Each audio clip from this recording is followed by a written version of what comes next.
Blood splattered across Pearl Winter's face as she tried to scream, but no sound would come. Her scalp burned with searing pain as Tom Benson, her drunken fiancé, dragged her down the dusty main street of Redemption Springs by her hair, his rage unchecked in the fading light of a hot August evening in 1876. "You ain't nothing but a lying whore." Tom bellowed, his words slurring as he yanked harder on her golden hair, forcing another silent scream from her lips. Townsfolk turned away, pretending not to see the public humiliation of the town's most promising young schoolteacher. No one dared cross Tom Benson, son of the richest cattle baron in the territory. Pearl clawed at his hand, her fingers slipping on her own blood as she struggled to free herself. Her blue calico dress was torn and covered in dust, her dignity stripped away with each painful yard. "Please," she finally managed to whisper, "Tom, you're hurting me." "Hurting you," he roared, stopping to jerk her upright by her hair. "You ain't seen nothing yet, girl. Nobody breaks off an engagement to Tom Benson."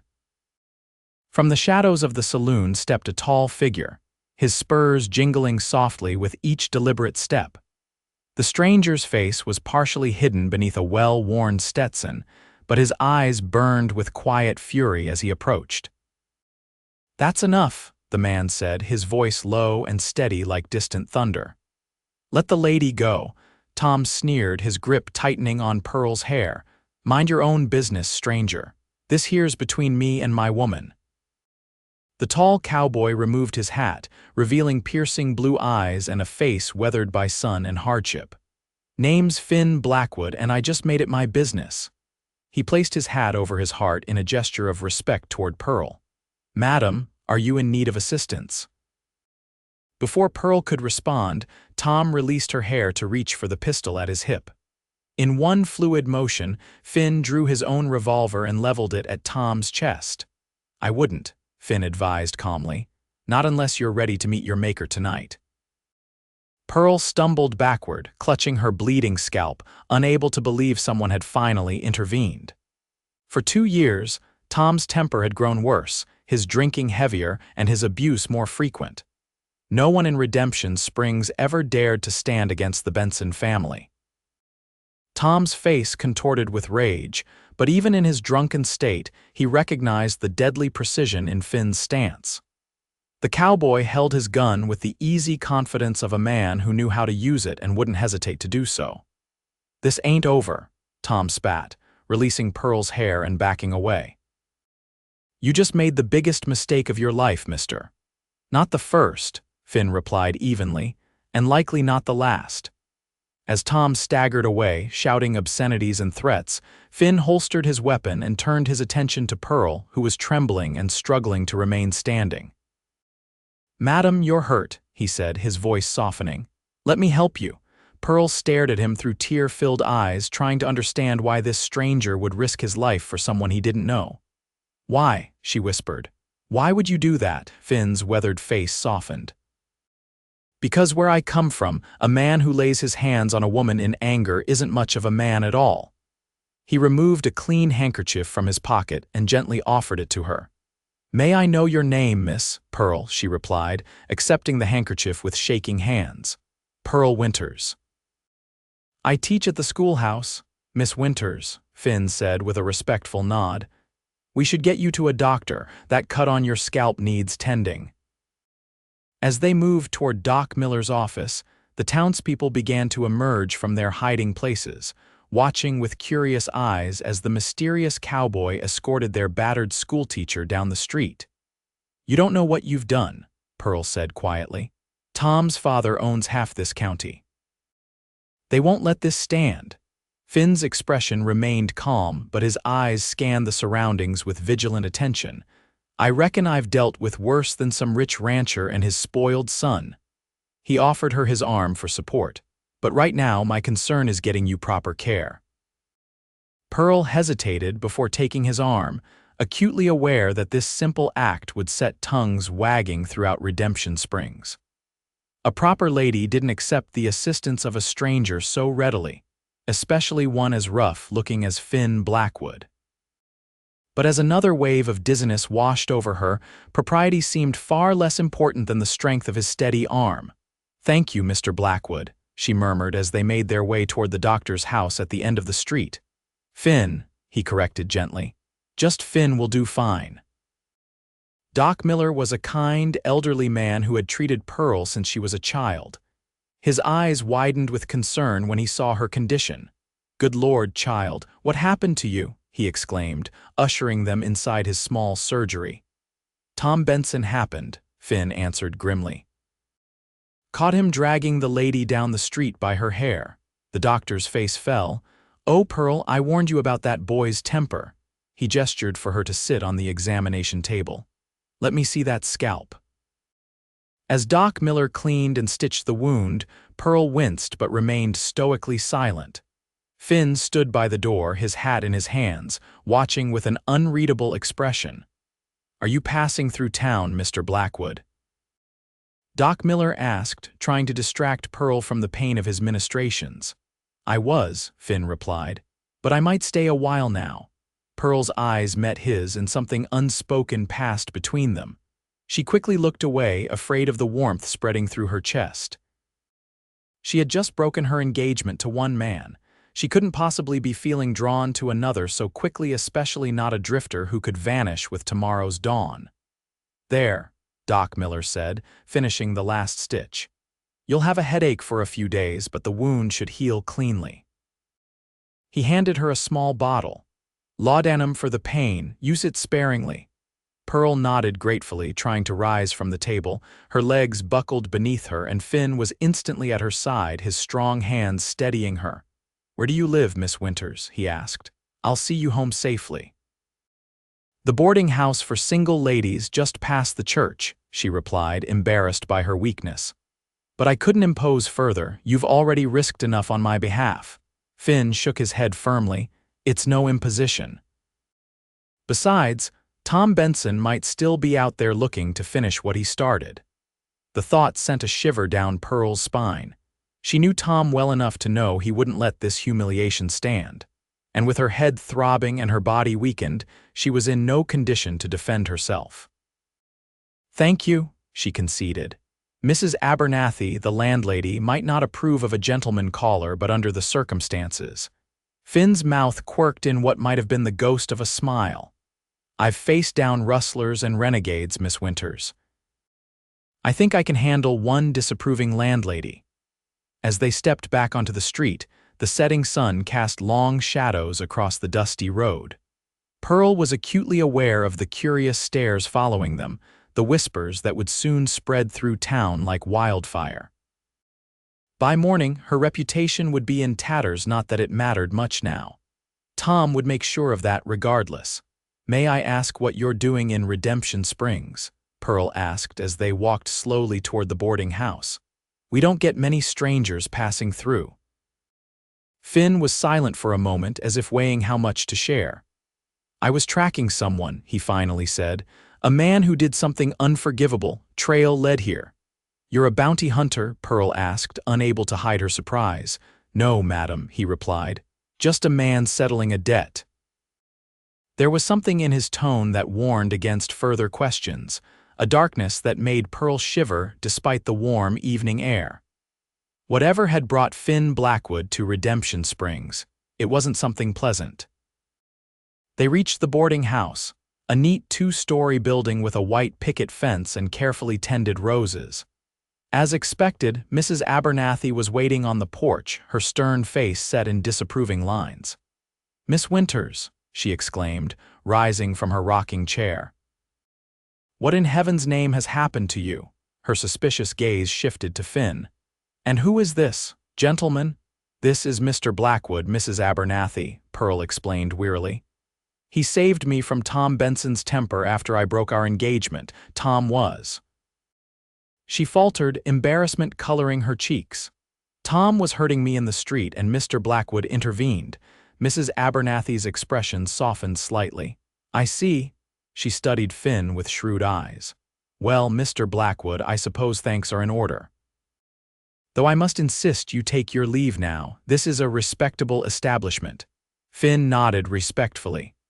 "Of course, madam. I just wanted to ensure Miss Winters arrived safely." He turned to Pearl. "If you need anything, I'll be at the Golden Spur Hotel." Pearl offered a small smile.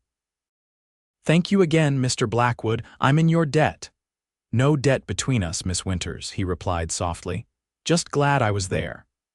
As Finn walked away, his tall figure silhouetted against the darkening sky, Pearl felt a curious mixture of relief and loss.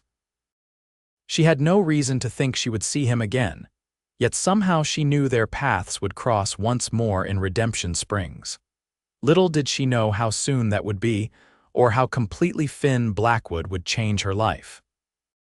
The following morning, Pearl awoke to a pounding headache and the muffled sounds of heated conversation downstairs. Her scalp throbbed where Doc Miller had placed the stitches, and her body ached from being dragged across the rough ground. For a moment she lay still, gathering her strength for the day ahead. A sharp knock at her door startled her. "Miss Winters," Mrs. Abernathy called, her voice tight with tension. "You have visitors downstairs, Sheriff Davis and Mr. Benson Sr." Pearl's stomach clenched with dread. Harold Benson, Tom's father, was not a man who took kindly to anyone who crossed his family. As the owner of the largest cattle ranch in the territory and the primary employer in Redemption Springs, his word was practically law. "Tell them I'll be down shortly," Pearl called back, forcing herself to rise despite the pain. She dressed carefully in her most respectable navy blue dress, pinning her hair to hide the stitches as best she could. Looking in the mirror, she barely recognized the pale, bruised woman staring back at her. She had always prided herself on her composure and dignity, qualities essential for a schoolteacher entrusted with the education of the town's children. Now she looked like a victim, and in Harold Benson's world, victims were merely obstacles to be removed. When Pearl descended the stairs, she found the boarding house parlor occupied by Sheriff Davis, a man who owed his position to Harold Benson's influence, and Benson himself, an imposing figure despite his 60 years. Mrs. Abernathy hovered anxiously near the door, clearly uncomfortable with the tension in her usually peaceful parlor. "Miss Winters," Harold Benson said, not bothering to rise from his seat. "I understand you've made some serious accusations against my son." Pearl straightened her shoulders. "I've made no accusations, Mr. Benson. I simply broke off our engagement yesterday. Your son took exception to my decision." "Tom tells a different story," Sheriff Davis interjected. "Says you were hysterical, making a public scene, and that stranger provoked him." Pearl felt heat rising to her cheeks. "That's a lie. Tom was drunk and violent. He dragged me down the street by my hair in front of a dozen witnesses. Mr. Blackwood merely intervened to stop him." Harold Benson's cold eyes narrowed. "Witnesses who work for me, live in buildings I own, or bank at institutions where I hold considerable influence. Curious how none of them recall seeing what you describe." The implicit threat hung in the air. Pearl had lived in Redemption Springs long enough to understand how the Benson family operated. They hadn't built their empire through kindness or fair play. "Are you suggesting I injured myself, Mr. Benson?" Pearl asked quietly. "That I tore out my own hair and required stitches for my amusement?" "I'm suggesting," Benson replied coolly, "that a young woman jilting my son and then publicly consorting with a dangerous drifter might have motives that go beyond the truth." "Consorting," Pearl exclaimed, indignant. "He helped me to the doctor after your son assaulted me." Sheriff Davis cleared his throat uncomfortably. "Miss Winters, we've had some troubling information about this Blackwood fellow. He's wanted in 2 territories for questioning about some unsavory business. Not the sort of man a respectable schoolteacher should associate with." Pearl felt trapped, the walls closing in around her. She understood the message clearly: drop the matter, reconcile with Tom, or face the consequences. "I won't be returning to Tom," she said firmly. "I'm sorry if that disappoints you, Mr. Benson, but your son has shown his true character, and I want no part of it." Harold Benson rose slowly, his imposing height forcing Pearl to look up at him. "Miss Winters, This town needs a schoolteacher who models proper moral behavior for our children. Someone who understands the importance of family loyalty and respectable associations." His voice hardened. "The school board meets this afternoon. I suggest you consider your position carefully before then." As they left, Mrs. Abernathy wrung her hands anxiously. "Oh, Miss Winters, what have you done? The Bensons can make life very difficult for those who cross them." Pearl sank into a chair, the full weight of her situation crashing down on her. Without her teaching position, she would have no income, nowhere to live, no future in Redemption Springs. And all because she had refused to marry a man who treated her like property. "I need some air," Pearl murmured, rising unsteadily. "I'll be back before dinner." Outside, the morning sun beat down mercilessly on the dusty street. Pearl walked without direction, her mind racing with limited options. She could capitulate to the Bensons, beg Tom's forgiveness, and resign herself to a life of fear and abuse. She could leave town, abandoning the children she had come to love and the life she had built over the past 3 years. Neither choice seemed bearable. Lost in thought, she didn't notice the rider approaching until his shadow fell across her path. Looking up, she found herself staring into the concerned blue eyes of Finn Blackwood. "Miss Winters," he greeted her, dismounting from his chestnut gelding. "I was just coming to check on you." "How are you feeling today?" Pearl glanced around nervously, aware of the eyes watching from shop windows and porches. "Mr. Blackwood, I appreciate your concern, but being seen with you right now might not be wise for either of us." Finn's expression darkened. "The Bensons been making trouble for you. The sheriff and Harold Benson paid me a visit this morning," Pearl admitted. "They seem determined to paint you as some kind of dangerous criminal who manipulated me into rejecting Tom." A muscle twitched in Finn's jaw. "And what about your job?" "Your reputation," Pearl swallowed hard. "The school board meets today. Mr. Benson made it clear my position is in jeopardy." Finn's eyes flashed with anger. "That's not right. You can't just let them. What choice do I have?" Pearl interrupted, her voice breaking. "I have no family, no resources beyond my teaching. The Bensons practically own this town." Finn was silent for a moment, his gaze traveling over the main street with its humble businesses and watchful citizens. "Not everything," he finally said, "and not everyone." He led his horse beside her as they walked, his presence both comforting and dangerous to her precarious situation. "Why did you really come to Redemption Springs?" Pearl asked quietly. "The sheriff says you're wanted for questioning in 2 territories." Finn's expression remained carefully neutral. "The sheriff's been talking to the wrong people. I've done nothing that keeps me up at night." "That's not exactly a denial," Pearl observed. Finn sighed. "I was a Texas Ranger for 6 years, he explained. Made some enemies, including a man named Curtis Langley. He killed my partner and framed me for it. I've been tracking him for 2 years. And he's here." "In Redemption Springs?" Pearl asked, surprised. "He was," Finn replied grimly. "Trail led me here, but seems I missed him by a week. Now I'm hearing whispers he's working for a big rancher outside of town." Pearl stopped walking, a chill running through her despite the heat. "The Broken Bee, Benson's ranch?" Finn nodded slowly. "The very same. Harold Benson has been hiring some unsavory types lately. Rumor has it he's looking to expand his holdings by any means necessary." "That's why you helped me," Pearl realized, a hint of disappointment coloring her voice. "You saw an opportunity to get information about the Bensons." Finn's expression softened as he turned to face her. "No, Miss Winters. I helped you because what that man was doing was wrong, plain and simple. The connection to Benson is just coincidence."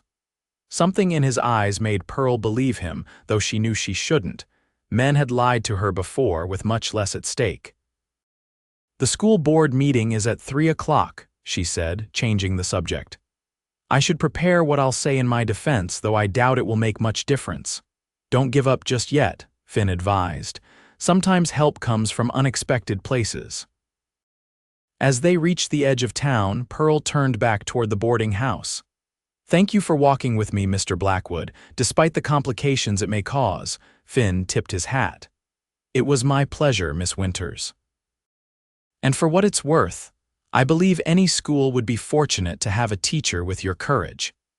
As he rode away, Pearl couldn't help but wonder what it would be like to have someone like Finn Blackwood fighting in her corner. Someone who stood up for what was right, regardless of the consequences. Someone who looked at her not as a possession to be claimed, but as a person worthy of respect. Such thoughts were dangerous, she knew. Finn was a man with his own mission, his own demons to fight. Once he found this Langley person, he would be gone from Redemption Springs, leaving her to face the Bensons alone. No, Pearl decided as she walked back to prepare for the school board meeting. She couldn't count on a drifting cowboy to solve her problems. Whatever happened today, she would face it with dignity, and the knowledge that she had made the right choice in refusing to marry Tom Benson, regardless of the cost. 3 o'clock arrived with the merciless precision of the large clock in the town square.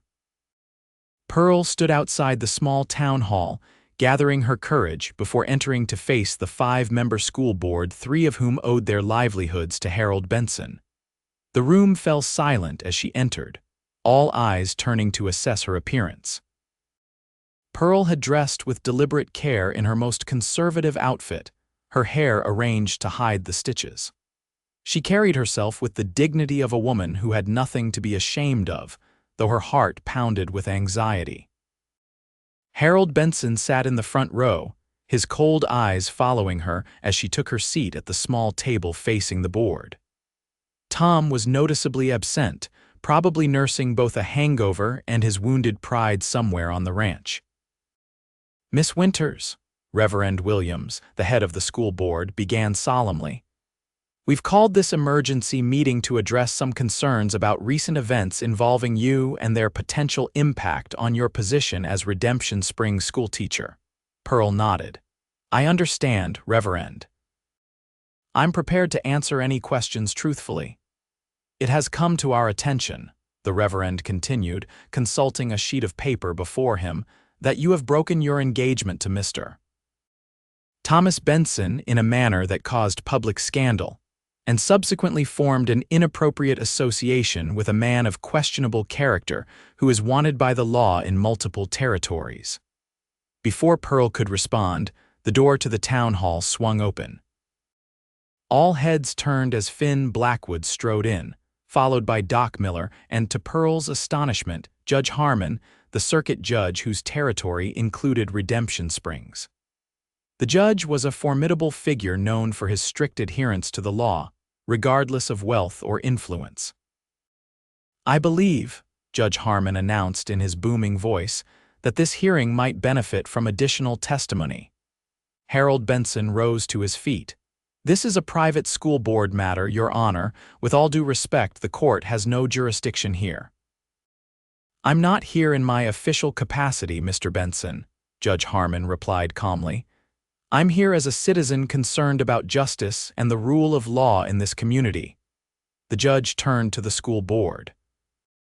"Gentlemen, before you make any decision regarding Miss Winters' employment, I believe you should hear Dr. Miller's medical assessment of her injuries and consider some information Mr. Blackwood has brought to my attention." Reverend Williams looked uncomfortable but nodded. "We are certainly interested in all relevant information, Your Honor."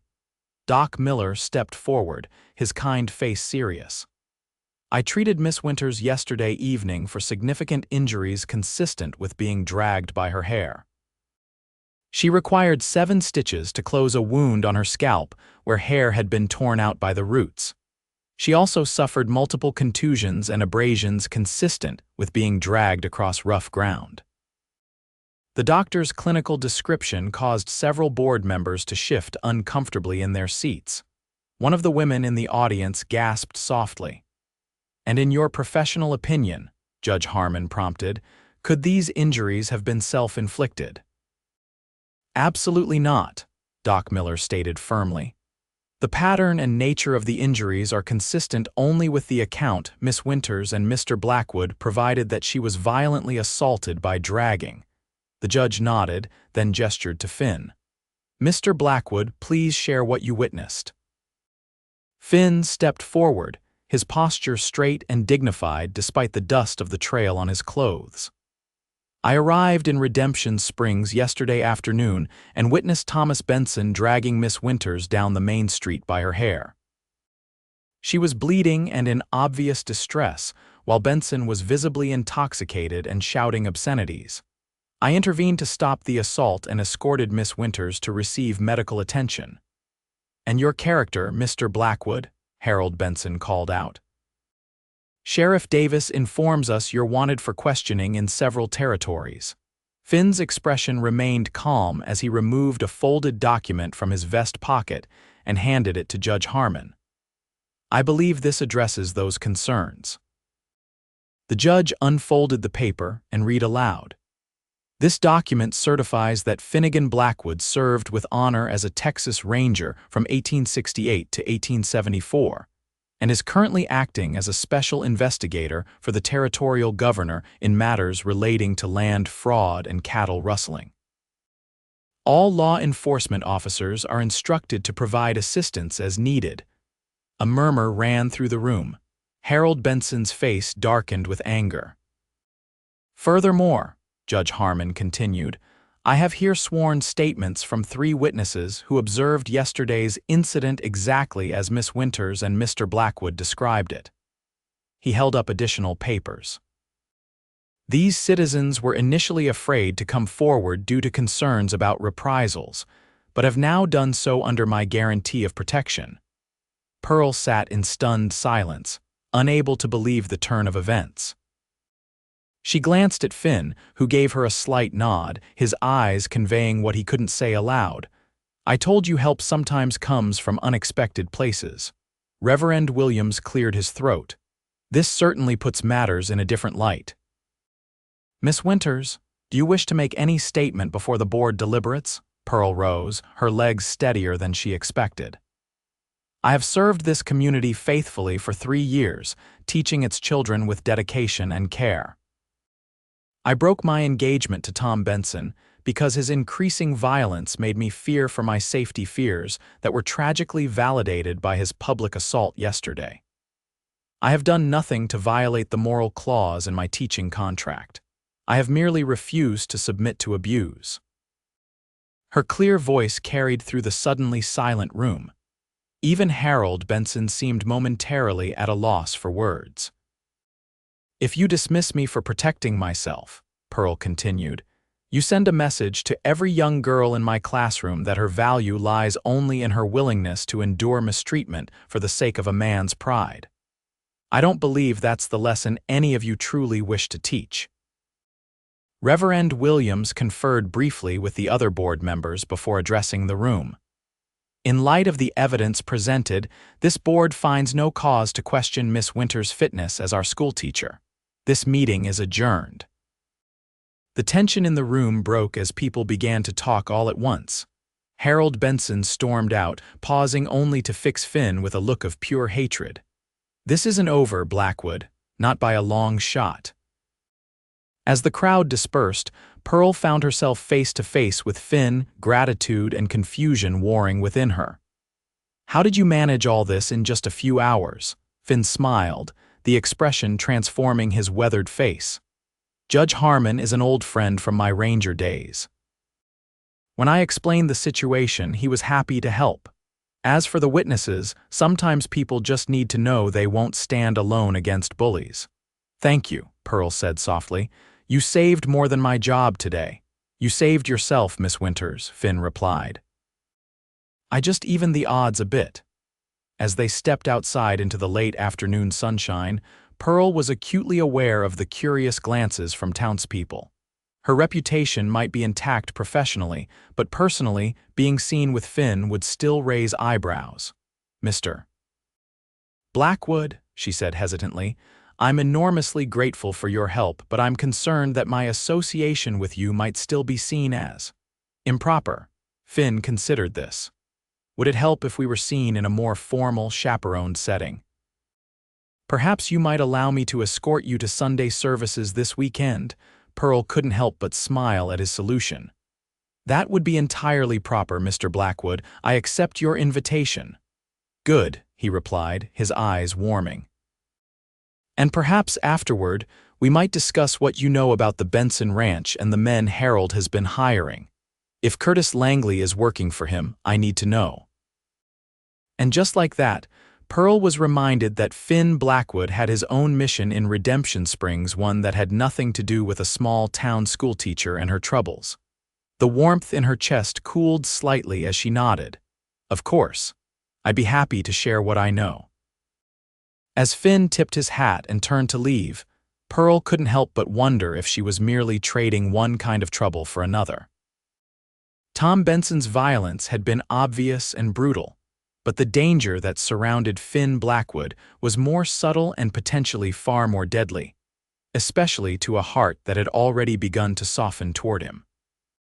Sunday arrived with the golden light of late summer, the kind of perfect morning that made Pearl think of new beginnings. She had spent the intervening days recovering from her injuries and preparing for the new school term, which would begin in just over a week. The town had largely returned to treating her with the same respect as before, though whispers still followed her, and Tom Benson had made himself scarce.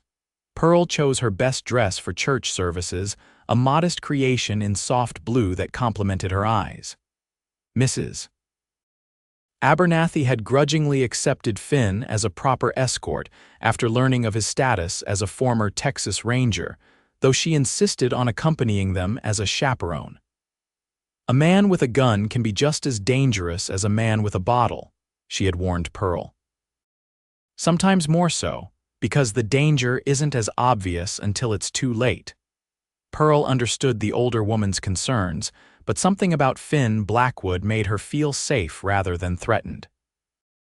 Perhaps it was the way he looked at her, not as property to be claimed or a prize to be won, but as a person worthy of respect. Finn arrived at the boarding house precisely on time, dressed in a clean black suit that transformed him from rugged cowboy to something approaching a gentleman. His hair was neatly combed, his face freshly shaved, revealing a strong jawline usually hidden beneath stubble. "Miss Winters," he greeted her, hat in hand. "You look lovely this morning." Pearl felt a blush warm her cheeks. "Thank you, Mr. Blackwood. You're looking quite presentable yourself." Mrs. Abernathy cleared her throat pointedly. "Shall we proceed to church before the good seats are taken?" The walk to the simple white church at the end of Main Street felt almost dreamlike to Pearl.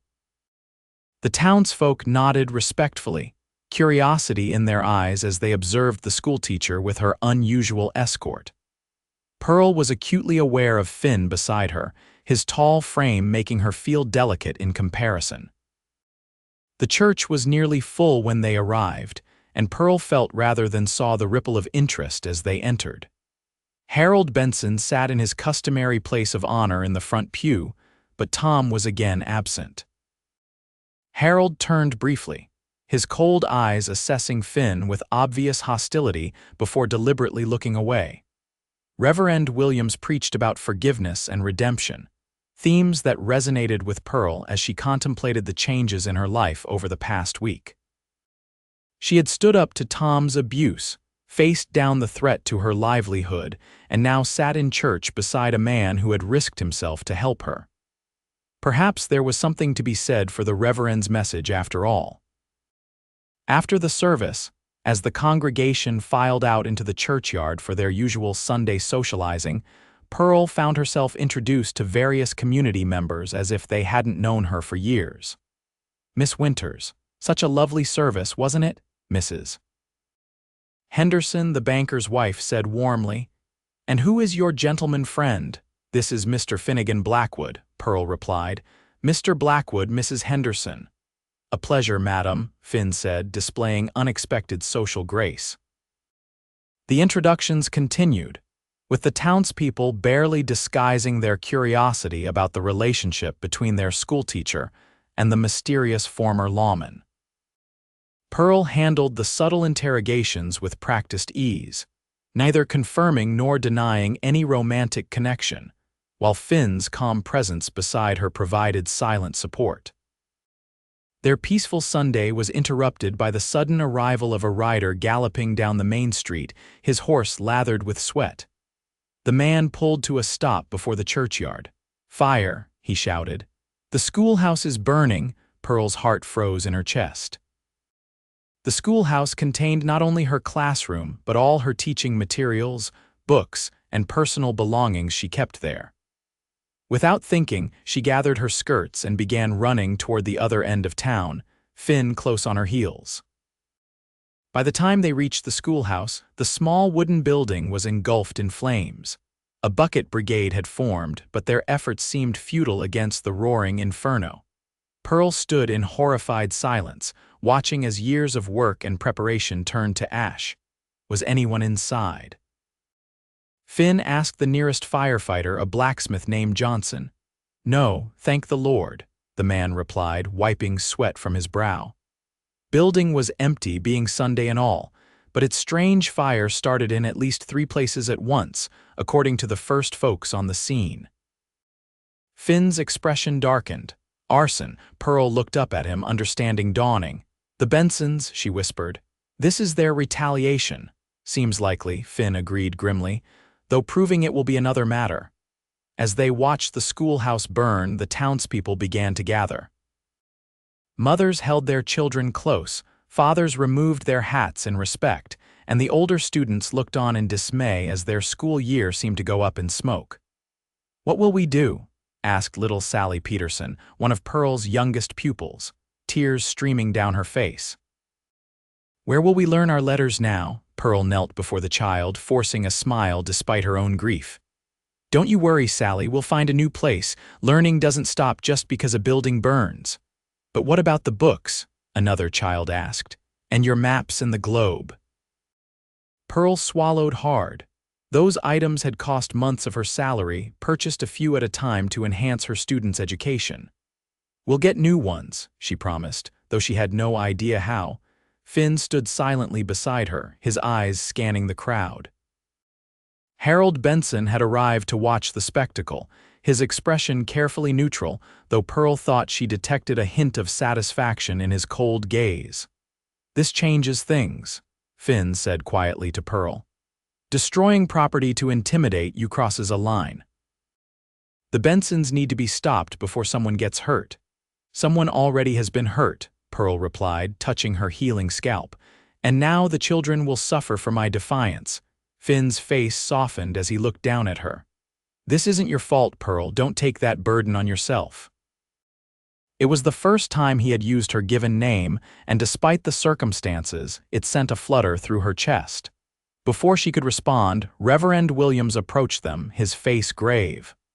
"Miss Winters, this is a terrible tragedy," he said.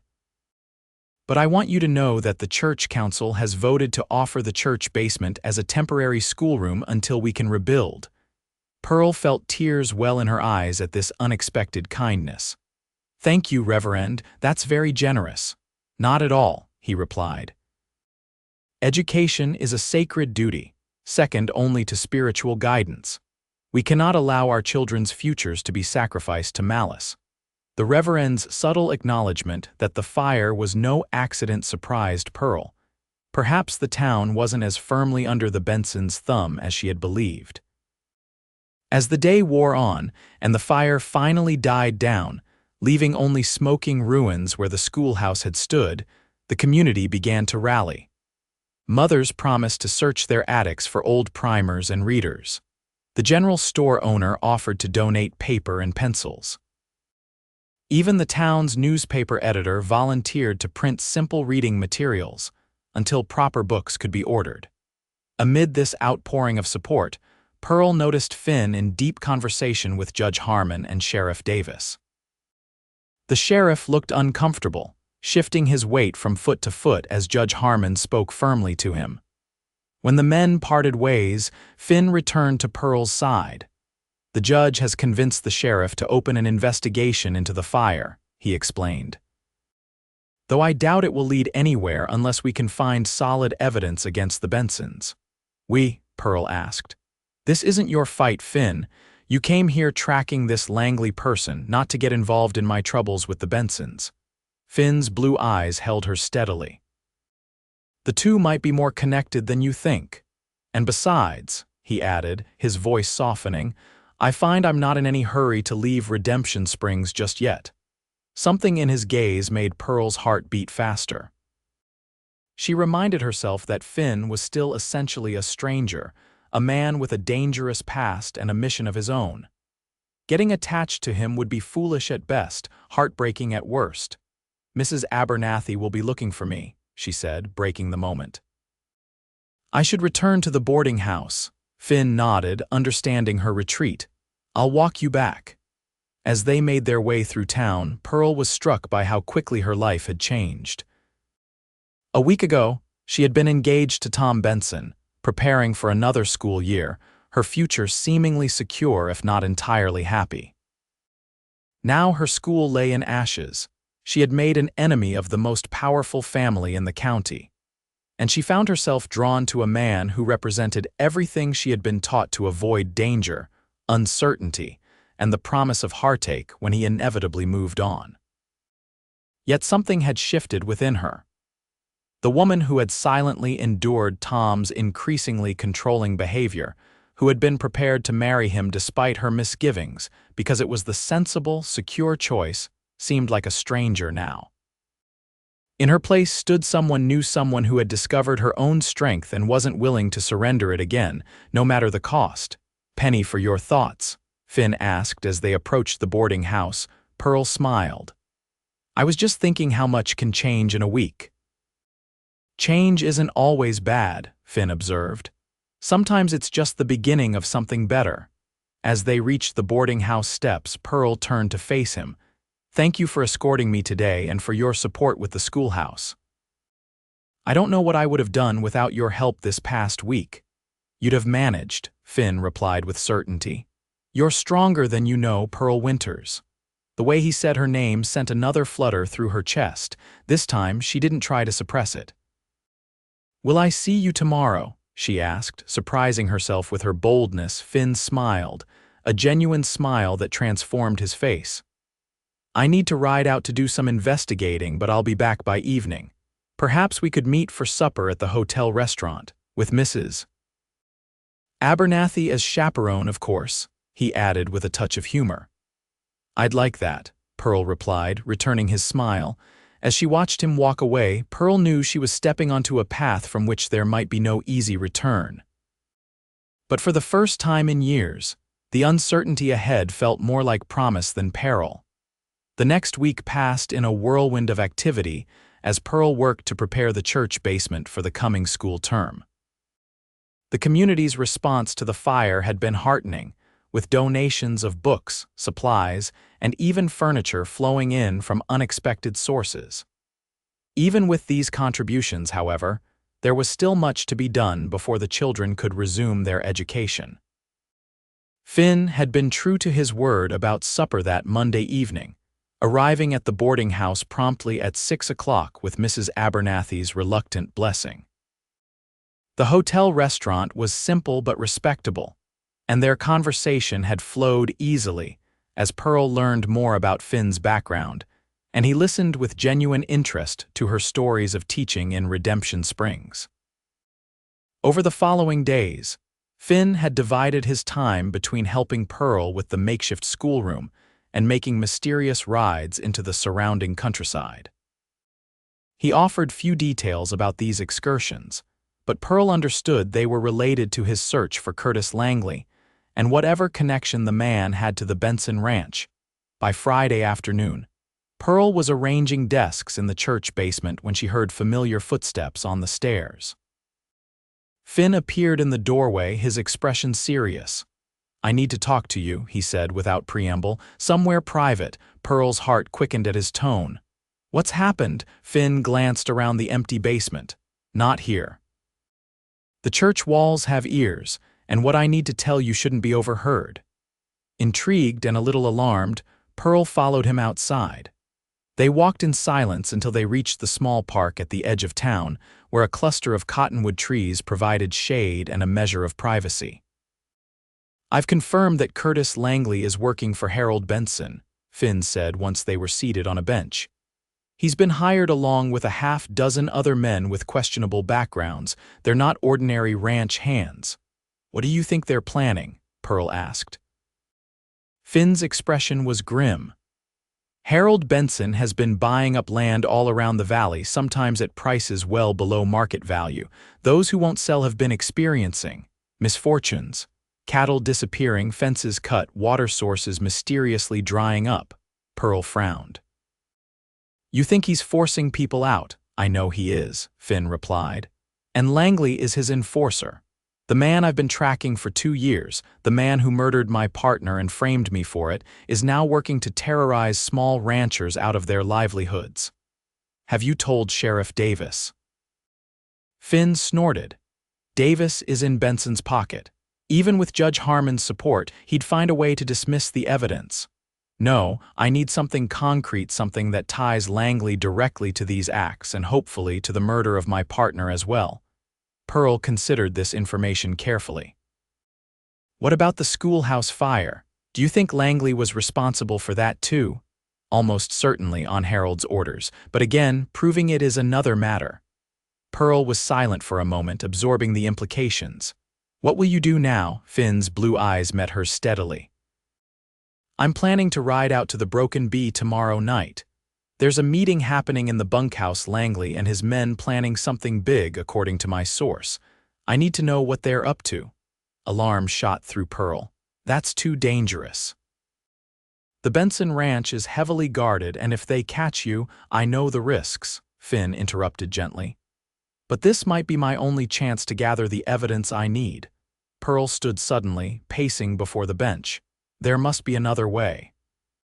One that doesn't involve you riding alone into what could be a trap. Finn rose and caught her hands, stilling her nervous movement. Pearl, I've been doing this kind of work for years. I know how to move unseen, how to protect myself. And yet your partner was killed, she reminded him, immediately regretting the words when pain flashed across his face. I'm sorry, that was unfair. No, Finn sighed. It's a fair point. Frank died because we trusted the wrong person, because I trusted the wrong person. I won't make that mistake again. They stood facing each other, Finn still holding her hands in his larger ones. Pearl was acutely aware of how close they were, how his calloused thumbs traced small circles on her wrists, sending shivers up her arms. Why are you telling me this? She asked softly. Why risk involving me in something so dangerous? Finn's gaze softened. Because you deserve to know what's happening, because I trust you. And because, he hesitated, then continued more quietly, because if something goes wrong tomorrow night, I wanted to have said goodbye properly. Pearl felt her heart constrict at the thought. In just over a week, this man had become important to her in ways she hadn't thought possible. The idea of him riding into danger, perhaps never returning, was suddenly unbearable. Then don't go, she whispered. I have to, he replied. This is about more than just Langley now. The Bensons are hurting innocent people, destroying livelihoods, burning schoolhouses. It has to stop. Pearl knew he was right, but the knowledge did nothing to ease her fear. Promise me you'll be careful. Promise me you'll come back. Finn's hands released hers, moving to gently frame her face. I promise to try my damnedest, he said, his voice rough with emotion. Before Pearl could respond, his lips found hers in a kiss so tender it made her heart ache. It was brief, a question rather than a demand, and when he pulled back, his eyes searched hers for her response. Pearl knew she should step away, maintain the propriety she had always valued. Instead, she rose on her tiptoes and returned his kiss, pouring into it all the words she wasn't ready to say aloud. When they finally parted, Finn rested his forehead against hers. I should get you back to town before Mrs. Abernathy sends out a search party. Pearl nodded, reluctantly stepping back from his embrace. As they walked back toward the boarding house, their hands occasionally brushing, she tried to memorize everything about this moment: the golden late afternoon light, the warm summer air, the solid presence of the man beside her. Because despite his promise, Pearl couldn't shake the feeling that everything was about to change once again. Saturday dawned bright and clear, a perfect late summer day that belied the tension coiling in Pearl's stomach. She went through her usual routine mechanically. helping with breakfast at the boarding house before heading to the church basement to continue organizing her makeshift classroom. Throughout the day, her mind returned again and again to Finn and his dangerous mission. He had promised to come see her before he left for the Benson ranch, but as afternoon stretched into evening with no sign of him, Pearl began to worry that he had changed his mind either about saying goodbye or about going at all.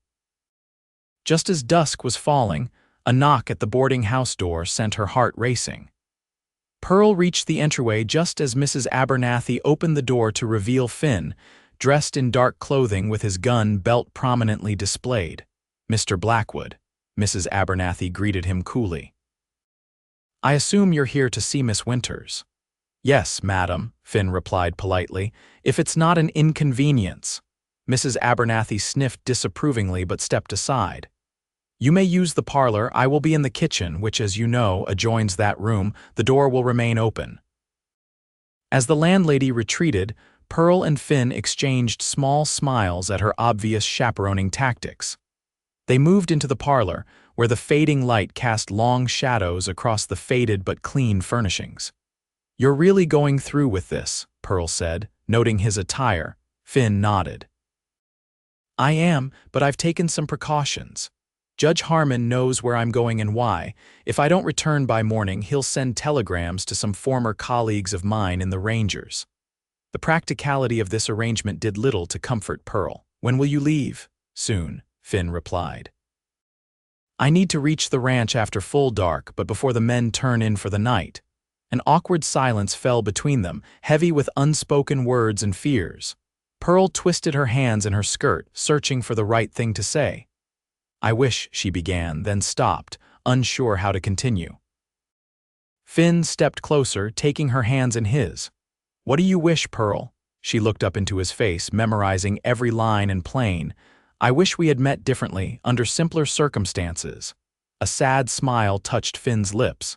"Simple has never been in the cards for me, I'm afraid. But meeting you, that's something I wouldn't change, no matter the circumstances." "Finn," Pearl whispered, her voice catching, "please be careful tonight." In answer, he drew her into his arms, holding her close as if trying to imprint the feel of her against his memory. Pearl closed her eyes, breathing in his scent of leather, tobacco, and something uniquely him. "I'll come back," he murmured against her hair. "I promise." When he finally released her, Pearl felt cold despite the warm evening air. Finn touched her cheek once, gently, before turning to leave. "Finn," she called as he reached the door. He paused, looking back at her. "I'll be waiting." He nodded once, a fierce determination in his eyes, then was gone into the gathering darkness. Pearl stood motionless in the parlor long after the sound of his horse's hoofbeats had faded. Mrs. Abernathy appeared in the kitchen doorway, her usual stern expression softened by concern. "That man is riding into trouble, isn't he?" she asked quietly. Pearl nodded, unable to speak past the lump in her throat. Mrs. Abernathy sighed. "I thought as much. Come have some tea, child. It won't do him any good for you to wear yourself out with worry." The hours crawled by with excruciating slowness. Pearl tried to occupy herself with reading, then with planning lessons, but her mind kept returning to Finn, imagining him creeping through the darkness at the Benson ranch, vulnerable and alone. By midnight, she had given up all pretense of distraction and sat by the parlor window, watching the empty street as if Finn might materialize from the shadows at any moment. Mrs. Abernathy had long since retired, though Pearl suspected the older woman was as awake as she was, listening for the sound of approaching hoofbeats. The town clock struck 1, then 2, then 3. Pearl's eyes burned with fatigue, but sleep remained impossible. She was contemplating making a cup of tea when a distant sound caught her attention, not the steady rhythm of a horse's hooves, but the more urgent pounding of a galloping mount being pushed to its limits. Pearl was on the porch before she had consciously decided to move, straining to see through the darkness. The rider appeared at the end of the street, and even in the dim moonlight, she knew it wasn't Finn. The figure was smaller, hunched over the horse's neck, and as he drew closer, Pearl recognized young Jimmy Watkins, one of the stable boys from the hotel. "Miss Winters," he called, reining his lathered horse to a stop before the boarding house. "Miss Winters, you gotta come quick." Pearl's heart froze in her chest. "What is it, Jimmy? What's happened?" "It's Mr. Blackwood," the boy panted. "They brought him to Doc Miller's. He's been shot." The world seemed to tilt beneath Pearl's feet. "Shot? How badly?" "Don't know, miss. Judge Harmon sent me to fetch you. Said to tell you Mr. Blackwood's been asking for you." Without hesitation, Pearl rushed back inside, threw a shawl around her shoulders, and scribbled a hasty note for Mrs. Abernathy. Propriety be damned, Finn needed her, and that was all that mattered.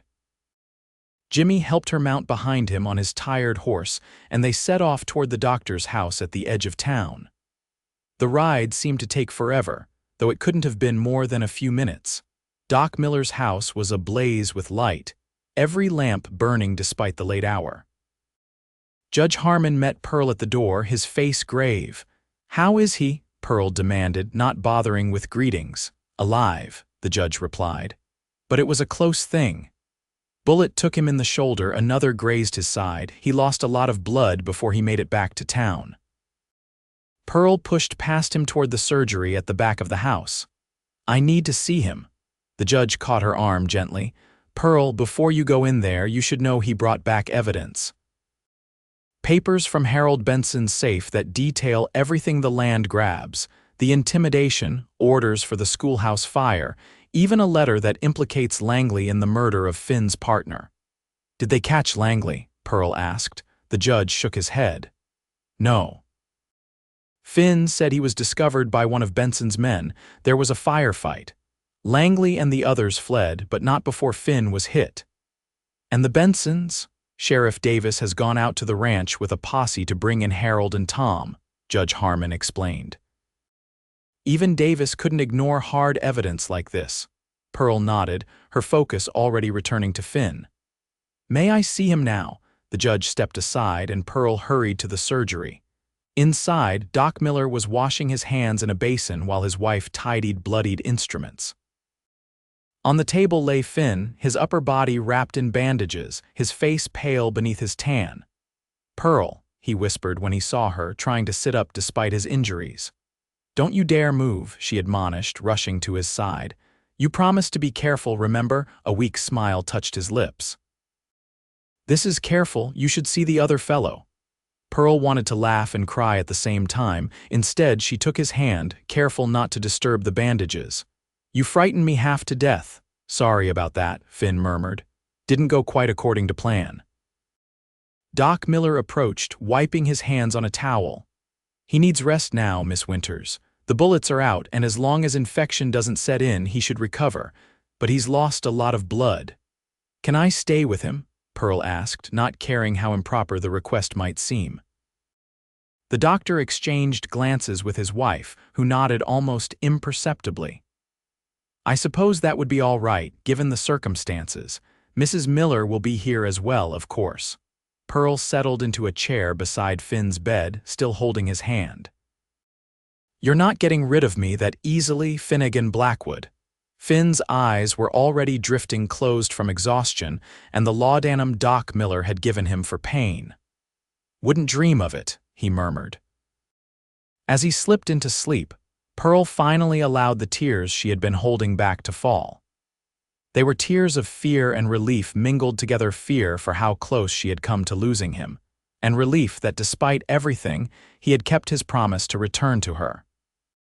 Dawn was breaking when Judge Harmon returned to the doctor's house, his expression grim but satisfied. "Sheriff Davis and his men have arrested Harold and Tom Benson," he informed Pearl, who had dozed off in her chair beside Finn's bed. "They're being held in the jail until they can be transported to the territorial court." "And Langley?" Pearl asked, rubbing sleep from her eyes. "Still at large, but we've got men searching. He won't get far." Finn stirred at the sound of their voices, his eyes opening slowly. "Judge," he acknowledged weakly. "Got them then." "We did, thanks to you," Judge Harmon confirmed. "Though I wish you'd waited for backup as we discussed." A ghost of Finn's usual smile appeared. Waiting was never my strong suit. Pearl squeezed his hand gently. Something you might want to work on in the future. The look Finn gave her was filled with promises. Yes, madam. Over the following days, news of the Bensons' arrest spread through Redemption Springs like wildfire. Details of their schemes emerged as Judge Harmon reviewed the evidence. Finn had recovered plans to consolidate most of the valley's water rights by driving out smaller ranchers, bribes paid to officials, and direct orders for acts of intimidation, including the burning of the schoolhouse. Tom Benson had initially tried to claim ignorance of his father's activities, but the testimony of several ranch hands confirmed his active participation. Both men were bound over for trial, with Judge Harmon personally guaranteeing they would face justice for their crimes. Curtis Langley remained at large, despite an extensive search. This fact troubled Finn deeply as he recovered at Doc Miller's house under Pearl's attentive care. "He'll come back," Finn insisted as Pearl changed his bandages a week after the shooting.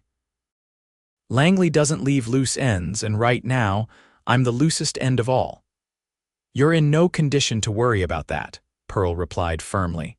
"Judge Harmon has deputies watching the doctor's house, and once you're well enough to move, we'll figure out what comes next." What came next was a topic Pearl had been carefully avoiding in her own thoughts. With the Bensons arrested and the evidence against them secure, Finn's original purpose in Redemption Springs was largely fulfilled. Once he recovered, there would be nothing keeping him in town except perhaps her. And Pearl wasn't sure if that would be enough. Men like Finn Blackwood didn't settle down easily, especially not with small-town schoolteachers. The thought of him leaving once he was healed sent a physical pain through her chest, but she refused to burden him with her feelings while he was recovering. 2 weeks after the shooting, Doc Miller declared Finn well enough to leave his care, though not yet fit for travel or strenuous activity. The question of where he would go prompted an unexpected offer from Reverend Williams. "The church has a small caretaker's cottage that's currently empty," the Reverend explained when he visited Finn. "It's nothing fancy, but it's clean and private. You'd be welcome to use it while you recuperate." Finn accepted gratefully, and that afternoon, Pearl helped him settle into the tiny 2-room structure behind the church. It was indeed humble, just a bedroom and a small sitting area with a wood stove for cooking, but it offered privacy and independence that Finn clearly craved after weeks of being bedridden. "It's good to be on my feet again," he said, as Pearl arranged the few possessions he had accumulated during his stay in Redemption Springs. "Even if those feet don't quite work right yet," Pearl smiled, watching him move carefully around the small space. "Doc Miller says you need at least another month before you should even think about riding or other strenuous activities." Finn caught her gaze, his eyes warming. "Other strenuous activities, I'll have to ask the good doctor for clarification on that point." Pearl blushed furiously, turning away to straighten a blanket that didn't need straightening. In the weeks of caring for Finn, their relationship had deepened through conversation and quiet moments of connection. But his injuries and their surroundings had prevented any repetition of the kiss they had shared before his ill-fated mission to the Benson ranch. "Will you stay in Redemption Springs?" Pearl asked suddenly, the question that had been weighing on her mind finally finding voice. "After you're fully recovered, I mean." Finn was silent for a long moment, and Pearl kept her back to him, afraid of what she might see in his face. "I hadn't planned to," he finally said. "But plans change." Pearl turned to face him, her heart pounding. "What do you mean?" Finn crossed the small room to stand before her, moving with the careful deliberation of a man still healing. "I mean that I came to Redemption Springs hunting a ghost from my past. I never expected to find a future here." Hope fluttered in Pearl's chest. "And have you found a future?" Finn's hand rose to touch her cheek gently. "I think I might have." If a certain schoolteacher wouldn't mind having a former Texas Ranger with a questionable reputation in her life. Pearl leaned into his touch, her eyes never leaving his. "I think that schoolteacher might be willing to take the risk." Their lips met in a kiss that held all the tenderness of their first, but with a deeper current of understanding and promise. When they parted, Finn kept her close, his forehead resting against hers. "I should warn you," he murmured. "Langley is still out there. As long as he is, there's danger in being associated with me." Pearl pulled back slightly to look into his eyes. "I'm not afraid. You should be," Finn replied seriously. "I am, not for myself, but for you." "Then we'll be careful," Pearl said, "together." The word hung between them, full of possibility. Together. It was a concept neither of them had truly experienced before. Finn with his solitary quest for justice, Pearl with her carefully maintained independence in a town that had offered her respect but little true connection. As September gave way to October, Finn's strength returned gradually. The new school term began in the church basement, with Pearl dividing her time between teaching and visiting Finn in the caretaker's cottage. Their relationship blossomed under the curious but increasingly accepting eyes of the town, particularly after Judge Harmon made it clear that Finn was a hero who had risked his life to bring down the Bensons' corrupt empire. Construction began on a new schoolhouse, funded in part by the seizure of Benson assets and in part by community donations. The plans called for a larger, sturdier building with proper windows, and even a small library improvements Pearl had dreamed of, but never expected to see. Through it all, the shadow of Curtis Langley remained. Though there had been no sign of him since the night of the shooting, Finn maintained his vigilance, keeping his gun close and teaching Pearl how to use a small derringer for protection. "I don't like guns," Pearl admitted as they sat on the cottage's small porch one evening in late October, watching the sunset paint the distant mountains in shades of gold and purple. "Neither do I," Finn replied, surprising her. "They're tools, nothing more. I'd rather live in a world where they weren't necessary." Pearl leaned against his good shoulder, drawing comfort from his solid presence. "What would you do in that world, if you weren't tracking outlaws or bringing down corrupt ranchers?" Finn considered the question seriously. "I've always liked working with horses, had a knack for the difficult ones, the ones other men give up on." He glanced down at her. "What about you? Would you still be teaching?" "Yes," Pearl answered without hesitation. "I love seeing children learn, watching their minds open to new ideas. It's the most rewarding work I can imagine." They sat in comfortable silence as darkness fell, each contemplating a future that seemed increasingly possible, a future together in Redemption Springs, building something meaningful from the ashes of the past. That future was violently interrupted 3 days later. Pearl was walking home from school, her arms full of papers to grade, when a rough hand clamped over her mouth and dragged her into the alley beside the general store. She struggled instinctively, dropping her papers as she clawed at the arm around her waist. "Stop fighting, or I'll cut your pretty throat right now," a cold voice hissed in her ear. Pearl froze, terror washing through her as cold steel pressed against her neck. Her captor dragged her deeper into the alley, away from the fading afternoon light of the main street. "That's better," the man said, his breath hot against her ear. "Now we're going to take a little walk, nice and quiet-like. Your boyfriend took something from me, and now I'm going to take something from him." Pearl's blood ran cold as she realized who held her. Curtis Langley had returned to Redemption Springs, just as Finn had predicted, and he was using her as bait. "He'll kill you," she managed to say despite her fear. Langley chuckled, a sound devoid of humor. "Maybe, but not before I make him watch you die, schoolteacher. That's the thing about men like Blackwood, they need to learn that caring about people is a weakness, one I'm happy to exploit." He forced her toward the back of the alley where a horse waited. Pearl knew if he got her on that horse, her chances of survival would plummet. With a surge of desperate courage, she drove her elbow back into Langley's stomach. The outlaw grunted in pain but didn't release her. Instead, the knife at her throat pressed harder, drawing a thin line of blood. "Do that again and I'll start cutting pieces off you," he snarled. "Let her go, Curtis." Finn's voice came from the entrance to the alley, steady and deadly calm. Pearl felt Langley stiffen against her back. Well, well, Langley called back. The hero arrives right on schedule. Throw your gun out where I can see it, Blackwood, or the lady gets a new smile right under her chin.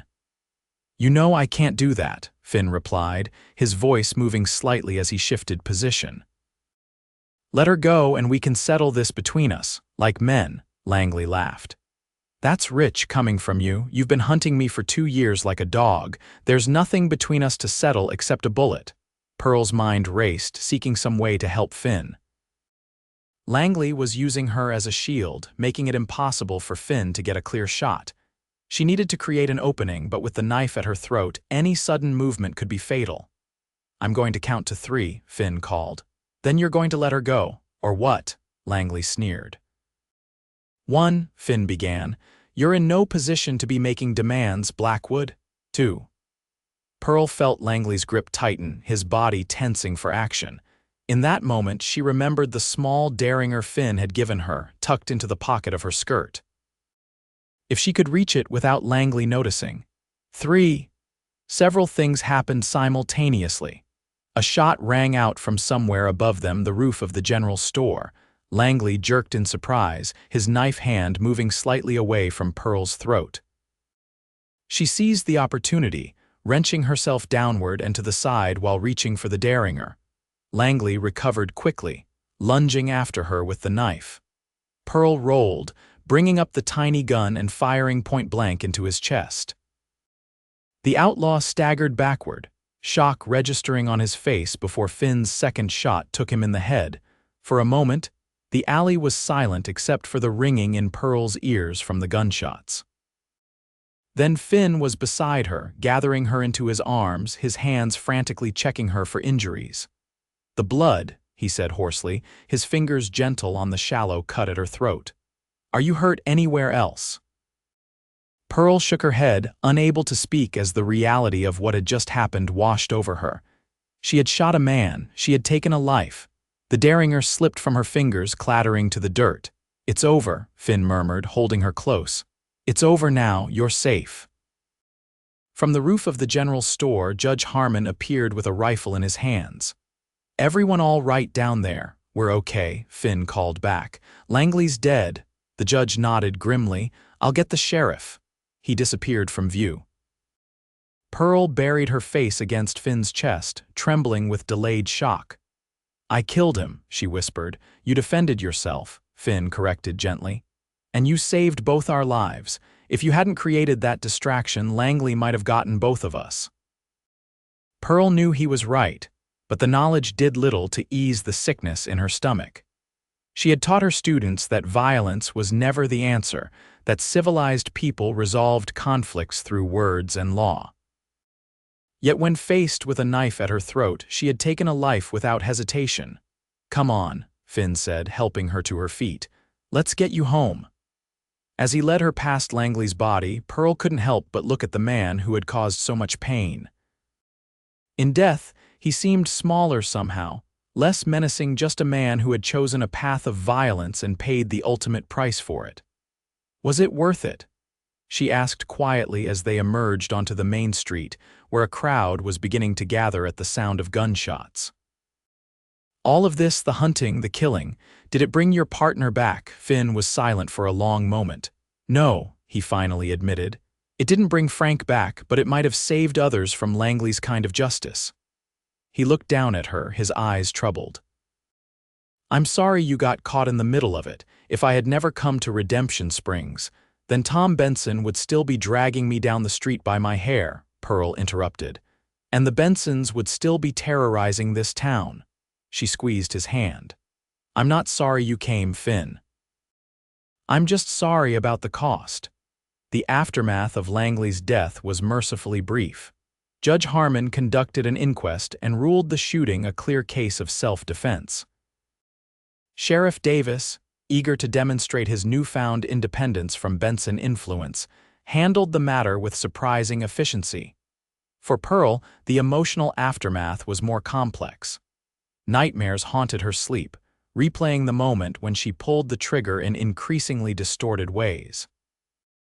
Sometimes in her dreams, she missed and Langley killed Finn before her eyes. Other times, The face above the gun barrel transformed into Tom Benson's, or, worse, one of her students. Finn understood her turmoil better than anyone. He held her through the nightmares, speaking softly of his own first kill as a young ranger, of the guilt and doubt that had followed him for years. "It never gets easier," he told her one night as they sat before the fire in his cottage. "Not if you're the kind of person who values life. But you learn to live with it. To understand that sometimes, when faced with evil, there is no perfect choice, only the choice to survive, to protect others, to go on living as best you can." Pearl leaned against him, drawing strength from his steady presence. "Will the dreams ever stop?" "They'll fade," he promised. "Not completely, maybe, but enough that they won't define you." As November brought the first dusting of snow to Redemption Springs, the trial of Harold and Tom Benson began in the territorial court. Pearl was called to testify about Tom's assault and the subsequent burning of the schoolhouse. Standing in the witness box, facing Tom's hateful glare, she spoke with a clarity and conviction that surprised even herself. "He dragged me down the main street by my hair," she stated, her voice carrying through the hushed courtroom. "When Mr. Blackwood intervened, Tom threatened to kill him. 3 days later, after I refused to reconsider our engagement, the schoolhouse was burned to the ground." The Bensons' expensive lawyers tried to discredit her testimony, suggesting that, as Finn Blackwood's paramour, she had a vested interest in seeing the Bensons convicted. Pearl met these insinuations with dignified silence, refusing to be baited into emotional responses. In the end, the evidence was too overwhelming to ignore. Harold Benson was sentenced to 15 years in the territorial prison for fraud, conspiracy, and attempted murder.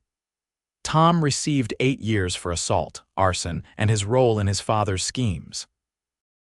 As they left the courthouse after the sentencing, Finn took Pearl's hand. "It's really over now," he said. "Langley is dead, the Bensons are going to prison, Redemption Springs can start fresh. And what about us?" Pearl asked, the question that had hovered unspoken between them finally finding voice. "Now that your mission is complete, will you be moving on?" Finn stopped walking, turning to face her in the crisp November sunlight. "Pearl Winters, from the moment I saw you being dragged down this street, something changed in me. For 2 years, I'd been driven by revenge, by a need to settle scores. Then suddenly, there you were, brave and defiant even in your pain, and I remembered what it was to fight for something instead of against someone." Pearl's heart quickened as Finn took both her hands in his. "What are you saying, Finn?" "I'm saying that Redemption Springs has lived up to its name, at least for me. I've found something here I never expected to find again, a purpose, a home." His blue eyes held hers intently. "A love I never thought I deserved." "Finn," Pearl whispered, her voice catching. He dropped to one knee there on the courthouse steps, still holding her hands. "I know it hasn't been long, and I know we've faced more in a few months than most couples face in years. But I also know that I love you, Pearl Winters, and I want to build a life with you here if you'll have me." Tears blurred Pearl's vision as she looked down at this man who had changed her life so completely. "Are you asking me to marry you, Finnegan Blackwood?" A smile spread across his weathered face. "I believe I am, madam, though I seem to have forgotten the ring in all the excitement of the trial." Pearl laughed through her tears. "I don't need a ring. I just need you, the man who stepped in when no one else would, who showed me what real love looks like." She tugged at his hands. "Now get up off your knee before you reopen that wound and kiss me properly." Finn rose and pulled her into his arms, heedless of the curious onlookers on the courthouse steps. "Yes, madam," he murmured before claiming her lips with his. They were married in the newly completed schoolhouse on Christmas Eve, with Judge Harmon officiating and the entire town in attendance. Pearl wore a simple gown of ivory silk, with tiny pearl buttons that Finn later claimed had nearly driven him to distraction during the ceremony. "Good things come to those who wait," she had teased him as they rode in a borrowed buggy to the small ranch they had purchased with the reward money from Langley's capture.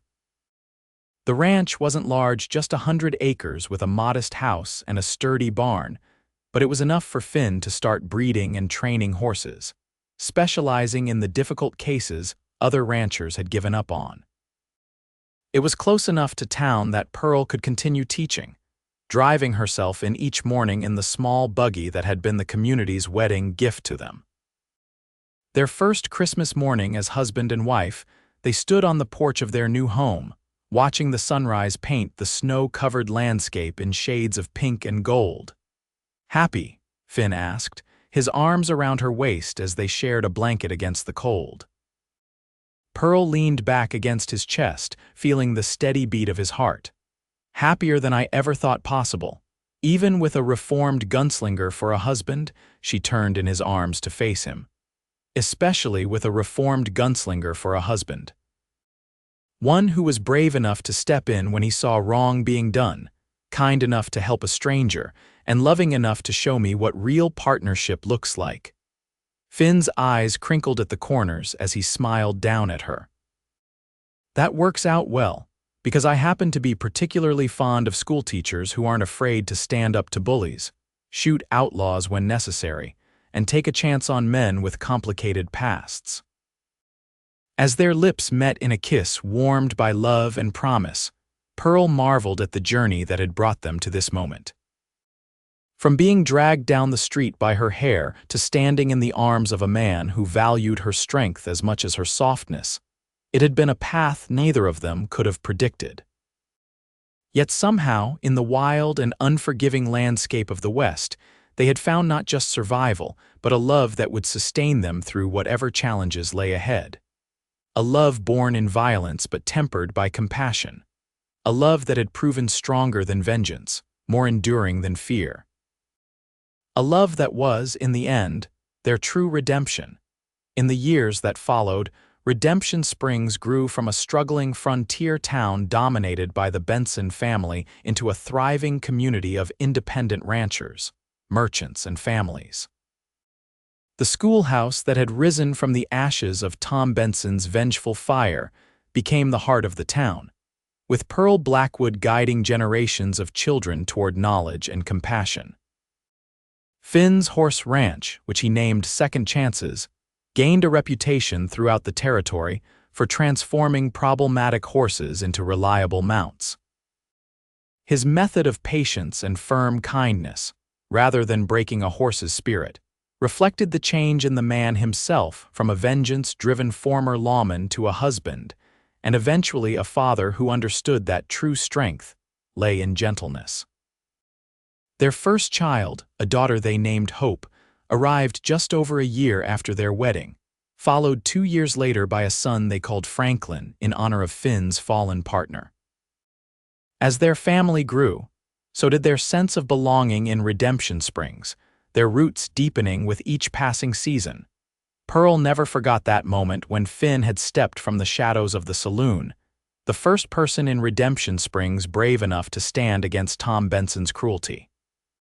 In that moment of intervention, he had not only saved her from physical harm, but had shown her a vision of what love could and should be: protective without being possessive, strong without being controlling, passionate without being demanding.